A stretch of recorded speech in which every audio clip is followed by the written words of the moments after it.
बच्चों अब हम देखते हैं कि आपका नेक्स्ट क्वेश्चन क्या है।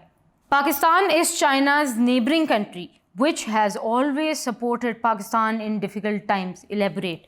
यानी कि पाकिस्तान चीन दोस्ती के बारे में हमने आंसर लिखना है। तो बच्चों इसका आप आंसर किस तरह शुरू करेंगे, जैसे कि मैंने आपको पाकिस्तान इंडिया रिलेशंस का बताया है कि आपने ऊपर लिखना है उसकी हेडिंग में कि पाकिस्तान चाइना रिलेशंस, ठीक है।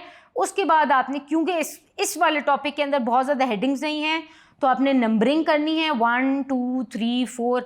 अगर आपको लगता है कि किसी भी पॉइंट की सब हेडिंग बन सकती है, उसकी हेडिंग्स बनाई जा सकती हैं, जैसे कि सी पैक, आप जो चाइना पाकिस्तान इकोनॉमिक कॉरिडोर है उसकी आप सेपरेट हेडिंग बना दें, तो ये बहुत एक अच्छा इम्पैक्ट देगी। मैं आपको ये भी बता देती हूँ कि बुक में ये आपका टॉपिक कहाँ पे मौजूद है, ये पेज नंबर 32 में मौजूद है, चैप्टर नंबर 2 के।